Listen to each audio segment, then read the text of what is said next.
so I want to circle back a little bit. So that was what was going on at your dad's house, and then you said your mom and her, were they married? Her husband? Yes. Okay, but that relationship was abusive. Yes. But he never got physical with either of you? No. Okay, but there was other forms of Yes. abuse going on from him. So, okay, so talk about that a little bit. What type of stuff was he doing to you guys if it wasn't physical? Okay, so what his form of abuse would be more so mental as well. Okay. So during the time I left my dad's, I was living with my mom, and I was working 2 jobs. So at my high school, I would leave school a little bit early, and I would work 1 job, and then I would do a night shift at Burger King. Okay. And he would cook dinner, and he would say that we couldn't eat. Well, back up, first off. Okay. He never called us by our name. We were not Indian shanties. He always called us bitches and hoes. Wow. Yes, that was our name. So he would make dinner and be like, y'all bitches can't eat. She would call my phone and say, he said we can't eat. Can you bring us home some Burger King? Okay. So that's what y'all were eating. we a survived lot. off of Burger King and Little Caesars for a long time. So why was it that he was like that with, especially you?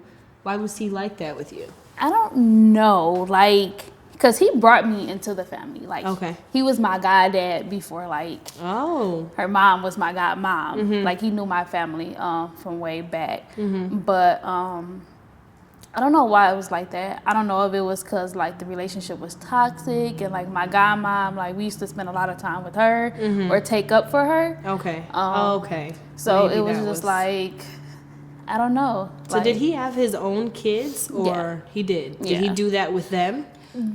He did a little bit. Okay. He had the youngest one, I would say, is his favorite. Would you say? I would say, yeah. The youngest one was his favorite. Okay. But there was another one that was older than the youngest one, and to me, she was a little bit thicker.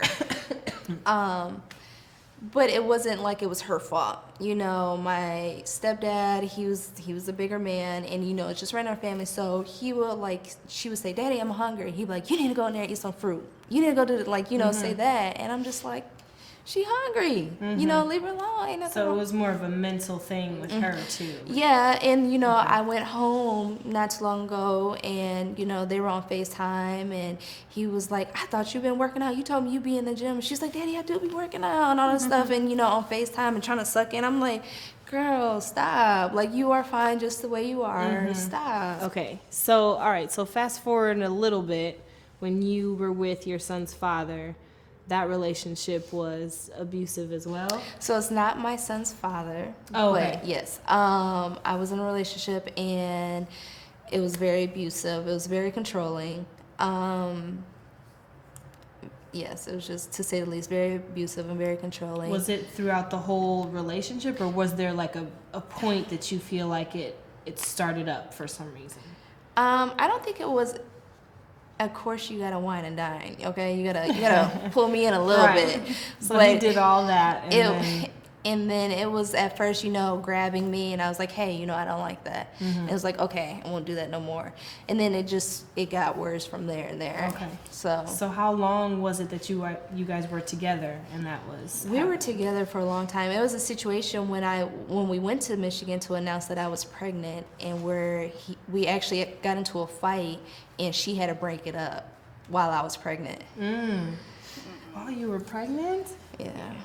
Oh my God. Okay, so having seen that with your mom, was there a reason why you didn't leave right away, or? Well, in my mind, I'm like, okay, well, you don't know what love is. Let me show you, how, let me soften you up a little bit. Let me, groom you a little bit. Let me show you how love is. Let me show you some affection. Right. Let me show you how. You feel like I can love you through this. Yeah, and- because obviously you didn't get this. So let me Right. show you what it looks like.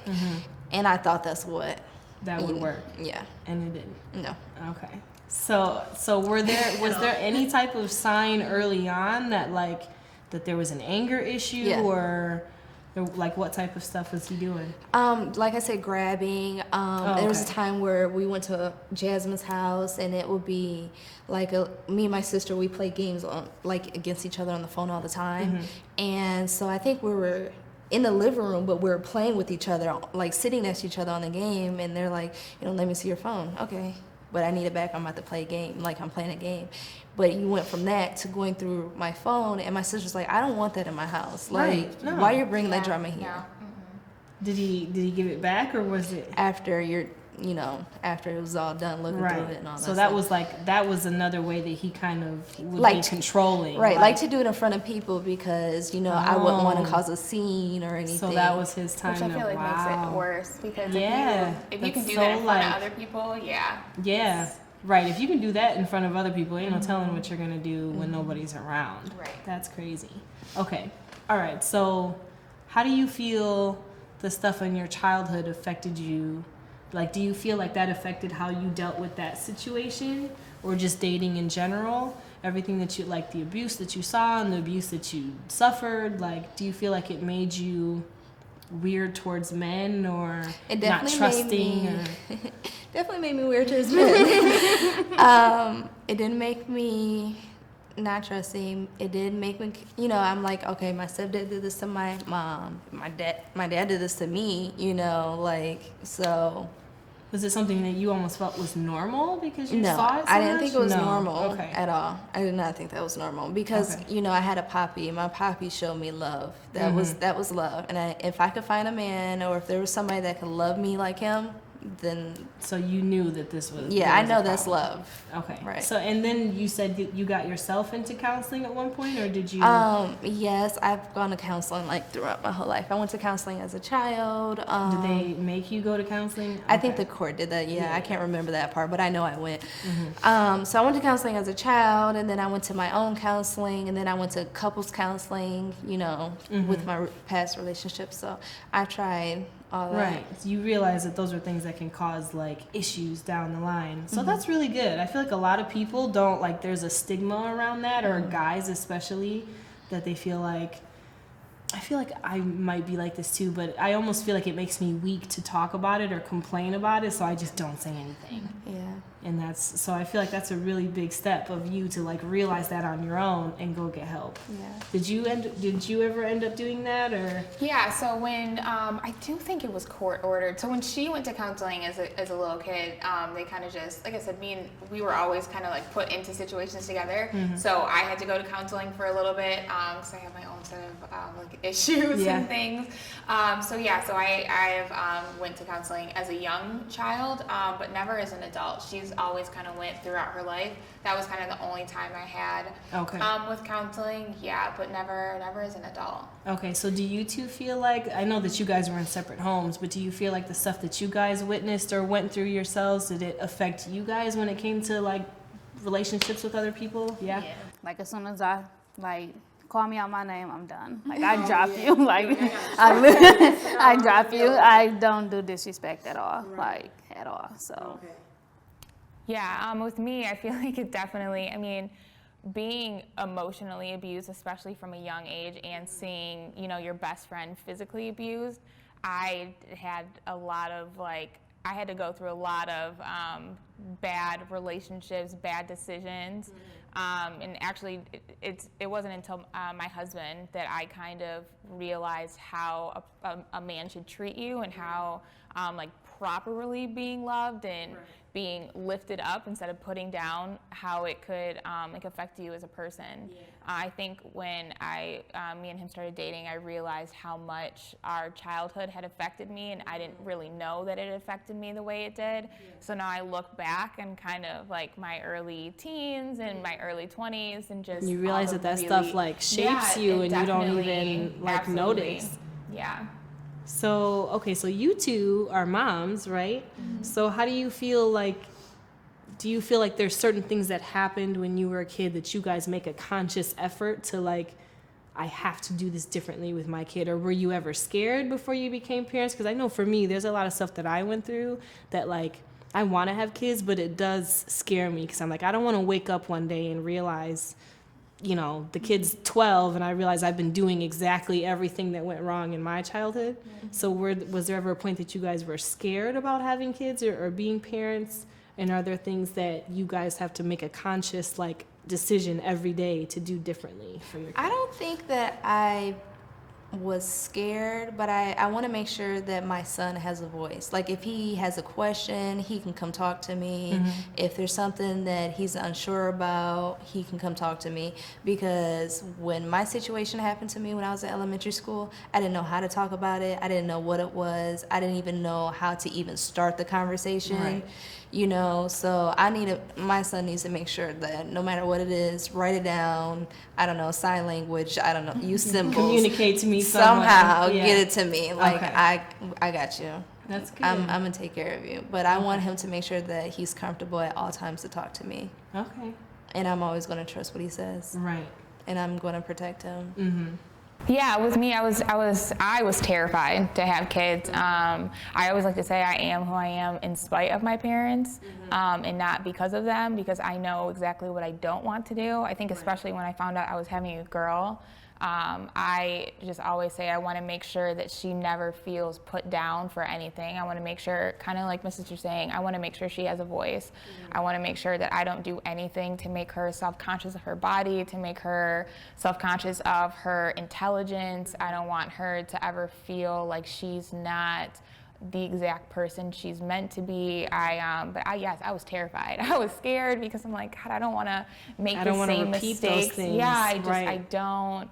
But I think, it kind of makes me thankful a little bit that I had to go through what I had to go through, and I saw my sister go through what she had to go through, because I feel like we're both better people because of it, and we know exactly what not to do to make sure that our kids don't grow up with issues, or at least try the best that we can to make sure. That was another thing I was gonna ask. Like, do you feel like there was something about the whole, in you too, the way that you grew up, was there something that makes you feel like, you know, there's something good that can come from this? Like, now that I know that there's a problem, because there's a lot of people that grow up in dysfunction like that, and they think that there's nothing wrong with it, and they just continue through life repeating those things because that's what's normal to them. But do you feel like, because you guys realize what was wrong, like that gives you an edge to like make it better for the next generation? Yeah, definitely. It definitely does. Yeah. And I feel like because I have a different bond with each one of my sisters, but both of them have supported me the whole time, and that's why, like in my book, and that's why I wanted to, bring them here with me, is because I wanted to thank them for like everything that they've done with me, and like I talk about different situations, how they helped me through the book, and even with her, it would be simple stuff where she would wake up in the middle of her sleep when we both had to be at school and walk a half a mile to meet me, like, at a bus stop. So I wouldn't have to walk down the street by myself. So stuff like that, like, just to make sure that I made it home safe. Right.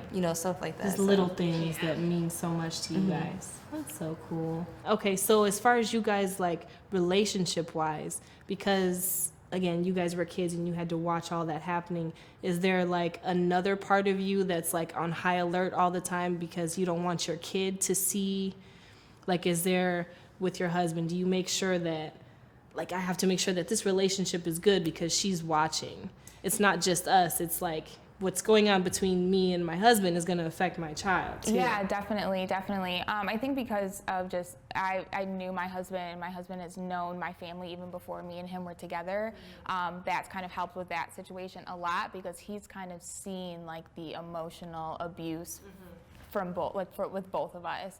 So he kind of, I think, knows a little bit how I want my relationship to be, and he's What's gonna trigger you in certain exactly, yeah. I mean, we talked about that, when we found out we were having a baby, when we found out we were having a girl. I mean, he's kind of brought up, I always want to make sure that me and you are okay, because I don't want her to grow up with the things that you had to see, the things that you had to go with through. the wrong idea of what a relationship is supposed to be. Exactly. And I mean, he comes from, healthy relationships, so it makes it a little bit easier. That's because, awesome though, yeah, that he's like aware. Yeah. And he knows. Yeah, that's yeah, so cool. He's amazing. Yeah. So same thing for you? Like, Yeah. are you on high alert, like relationship wise, with what's in front of the baby, or even like around you guys as family? Do you guys monitor how much time your kids might spend alone with some members of the family? Or? Right now, I have like my own personal bubble where it's me, my son, and Watson, and we're just like a happy family with us. Watson understands like the pain and everything that I've gone through, and just, I don't know, just a perfect person. So, and then, you know, most of my family's in Michigan. Right. So okay. it's so not, it's not like you guys have to be dropping them off. right. So of course, you know, he goes to daycare, and you know, I worry about him not being able to talk yet because he's 1. So yes, that worries me. Right. But yeah, I'm checking for all types of marks, bruises, and everything. Let me find out. Right. I think when it comes to our family too, we're both similar in this. Like I don't think are afraid to cut off our parents. And I know me especially, I actually have just started speaking to my dad again recently because I have zero, especially now that I have my daughter, I'm not going to have her around any type of toxic behavior ever. So I don't care if that's coming from my mom, my dad, somebody super close to me. If you are not good for me and my family, then we can't be friends. Right. And I think India is the same way. Is, you know, as soon as if anything's going to be around her son that's not good for him, or if she doesn't feel like safe around the people that she's around, that's it. Yeah. No. Okay, that brings up another good question that I had. So I know that you said when you bring it up with your parents, a lot of times they won't acknowledge, or there's no real like answer. It's just like, meh, well, that happened. So what role do you feel like forgiveness plays in like just your mental health? Like, because there's times where you're not going to get an apology from someone, and it's like you have to figure out how to move on regardless. I don't think an apology is going to come out, and I contemplated so hard about the book. Because I know once like my grandmother reads this, she's gonna be clenching her pearls and just like it's gonna break a lot of hearts. And I don't even think even after that I'm gonna have an apology. Actually, I think I'm just gonna lose a few relatives, and they're probably not gonna speak to me. And if that's what it is, then it's gonna be. But at the end of the day, it's my truth just as much as it's their truth, and it is what it is. So I don't think much of it. So do you guys feel like you had to get to a place where it was just like, I have to accept how they respond to it, and I have to like figure out a way within myself to be okay with what happened and move forward? I think I just now come to grips with it. Like I just now accepted it because I've really been on my own since high school. Like I've been working 2 jobs since high school. You know, I bought my first house at 23, you know, and I've been grinding since a teenager. Right. But it wasn't until I had my son where I was like, okay, this is what's most important. I have to be okay for me and him. Right. So if you have a problem with that, then that's you. Okay, so all right, this was a really good talk, you guys. I appreciate you sharing your story, and it's probably going to help so many people. I hope it does. Yeah, I really do. Okay, so tell everybody when your book is coming out. The book will be ready and available Monday the 11th. Okay. And this is hard copies, or are you doing ebooks? The hard copy will be available on Amazon, and the ebook will be available on a website. The link have linked. Yes, the link will be available on my Instagram. Okay, so tell everybody your Instagram. It is beautiful_India with 2 underscores after it. Okay. India is just regular, no extra I's. Nope. INDIA. Okay. All right, you guys, make sure you guys are looking out. And Shantice, tell everybody your Instagram. My Instagram is beautiful_love with a 3 and not an E at the end. Okay. And mine is __ Jasmine, which is JAZMIN, and then the letter Z. Okay. All right, you guys, make sure you guys take a look at all their pages. I'm sure she'll have all the sisters have the website in their bio for her. Make sure you guys check it out. Thank you so much for watching. I appreciate it, you guys.